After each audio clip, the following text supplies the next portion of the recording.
Hello दोस्तों, नमस्कार दोस्तों। आज हम आपको एसबीआई की एक ऐसी स्कीम के बारे में बताने वाले हैं जिसमें आप हर महीने सिर्फ 2500 रुपए बचाकर भी आप करोड़पति बन सकते हैं। शायद आप सोचे कि यह मजाक है, यह सिर्फ एक सपना है, लेकिन आज हम आपको दिखाएंगे कि कंसिस्टेंसी और पावर ऑफ कंपाउंडिंग के साथ यह सपना सच हो सकता है।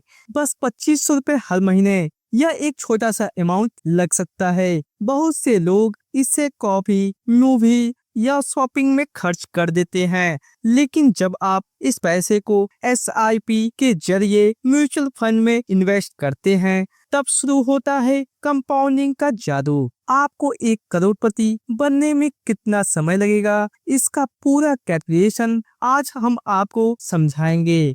वीडियो शुरू करने से पहले आपसे एक रिक्वेस्ट है, आप इस वीडियो को एक लाइक कर दें और अगर आप चैनल पर नए हैं तो चैनल को सब्सक्राइब जरूर करें। आइए अब वीडियो को शुरू करते हैं। दोस्तों, क्या आप जानते हैं एसबीआई म्यूचुअल फंड लगभग 11 लाख करोड़ रुपए के म्यूचुअल फंड को मैनेज करता है। यह देश की सबसे बड़ी म्यूचुअल फंड कंपनी है और आज हम जिस फंड की बात करने वाले हैं उसका नाम है SBI consumption opportunities fund direct growth. दोस्तों, यह फंड कंजप्शन रिलेटेड कंपनियों में निवेश करता है और यह फंड आने वाले समय में काफी अच्छा रिटर्न दे सकता है।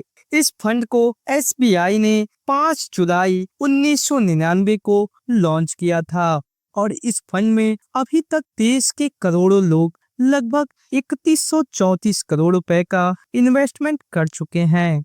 इस समय इस फंड का एनएवी प्राइस 315 रुपए है। एनएवी किसी भी म्यूचुअल फंड का यूनिट प्राइस होता है। इस प्राइस पर हमें यूनिट अलॉट होती है। अगर बात करें एक्सपेंस रेशियो की, तो इस फंड का एक्सपेंस रेशियो 0.94% है। एक्सपेंस रेशियो वह खर्चा होता है जो म्यूचुअल फंड कंपनी हमसे चार्ज करती है और इस फंड के पास्ट परफॉर्मेंस को देखा जाए तो इसने पिछले 3 सालों में 18% का रिटर्न दिया है।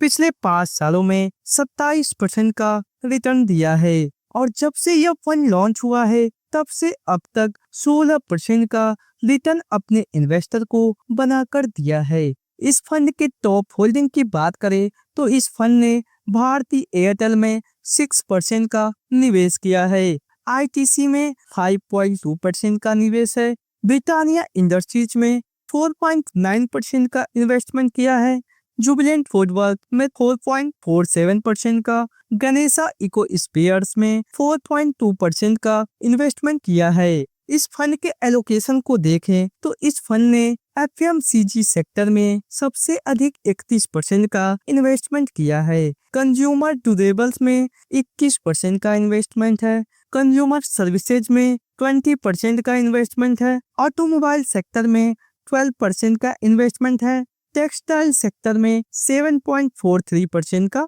इन्वेस्टमेंट है और टेलीकम्युनिकेशन में 6% का इन्वेस्टमेंट किया है। चलिए जानते हैं कैसे इस फंड में इन्वेस्टमेंट कर सकते हैं। इस फंड में एसआईपी मिनिमम 500 रुपए से स्टार्ट कर सकते हैं। वहीं अगर आप वन टाइम यानी लमसम इन्वेस्टमेंट करना चाहते हैं तो आपको मिनिमम 5000 रुपए की इन्वेस्टमेंट करनी होगी और मैक्सिमम अमाउंट की कोई लिमिट नहीं है। किसी भी प्रकार की इमरजेंसी सिचुएशन में आप अपने पैसे विड्रॉ कर सकते हैं, यानी इस फंड में कोई लॉक इन पीरियड नहीं है। अगर आप 1 साल के पहले अपना पैसा विड्रॉ करते हैं तो आपको 1% का एग्जिट लोड देना होगा। अगर बात करें इस फंड में टैक्सेशन की, तो इस फंड में 2 तरह के टैक्स लगते हैं। एक है long term capital gain tax और दूसरा short term capital gain tax. अगर आप अपने इन्वेस्टमेंट के 1 साल के अंदर ही अपना पैसा विड्रॉ कर लेते हैं तो आपको 20% का short term capital gain tax देना होगा और अगर आप इन्वेस्टमेंट के 1 साल के बाद अपना पैसा विड्रॉ करते हैं और अगर आपका एक फाइनेंशियल ईयर में प्रॉफिट 1,25,000 रुपए से ज्यादा का होता है तो आपको उससे अधिक के प्रॉफिट पर 12.5% का long term capital gain tax देना होगा। अब बात करते हैं उस इन्वेस्टमेंट स्ट्रेटजी की जिसका यूज करके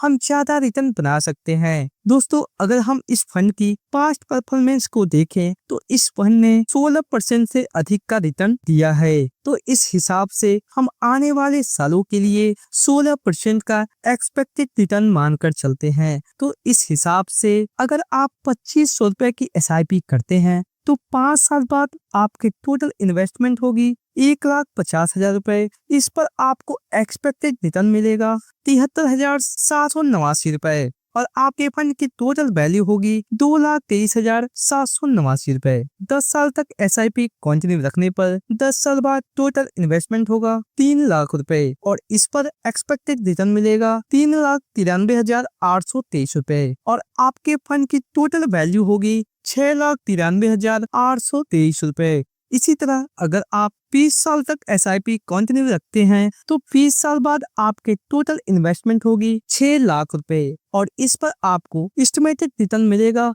31,54,580 रुपए का और फंड की टोटल वैल्यू होगी 37,54,580 रुपए। और अगर आप 25 साल तक इस फंड में SIP कंटिन्यू रखते हैं तो 25 साल बाद आपका टोटल इन्वेस्टमेंट होगा 7,50,000 रुपए और इस पर आपको एक्सपेक्टेड रिटर्न मिलेगा 73,59,690 रुपए और आपके फंड की टोटल वैल्यू होगी 81,09,690 रुपए। और अगर आप 30 साल तक इस फंड में SIP कंटिन्यू रखते हैं तो 30 साल बाद आपका टोटल इन्वेस्टमेंट होगा 9 लाख रुपए और इस पर आपको एस्टिमेटेड रिटर्न मिलेगा 1,63,56,909 रुपए और आपके फंड की टोटल वैल्यू होगी 1,72,56,909 रुपए। दोस्तों, इस तरह आप 2500 रुपए की छोटी सी राशि से 30 साल में 1,72,56,909 रुपए का एक बड़ा फंड बना सकते हैं। तो अगर आप इस फंड में अपने बच्चों के लिए 1 साल की उम्र से इन्वेस्टमेंट शुरू करते हैं तो 25 से 28 साल के होने पर आप उनके लिए कोई बिजनेस शुरू करवा सकते हैं, उनकी शादी करवा सकते हैं या आप अपने रिटायरमेंट की प्लानिंग भी कर सकते हैं। दोस्तों, आपको यह वीडियो कैसा लगा कमेंट में जरूर बताएं। हम आपको इस फंड में इन्वेस्टमेंट करने की कोई रिकमेंडेशन नहीं दे रहे हैं। यह वीडियो केवल इंफॉर्मेशन और एजुकेशन पर्पज के लिए बनाई गई है। अगर आप इस फंड में अपना पैसा इन्वेस्ट करना चाहते हैं तो उसके लिए आप स्टडी कीजिए, उसके बाद ही इन्वेस्टमेंट करने का डिसीजन लीजिए या फिर आप किसी फाइनेंशियल एडवाइजर की सलाह लेकर भी इन्वेस्टमेंट कर सकते हैं। दोस्तों, अगर आपको यह वीडियो पसंद आई है तो वीडियो को लाइक करें, चैनल को सब्सक्राइब करें और दोस्तों के साथ शेयर करें। मिलते हैं नेक्स्ट वीडियो में, तब तक के लिए धन्यवाद दोस्तों।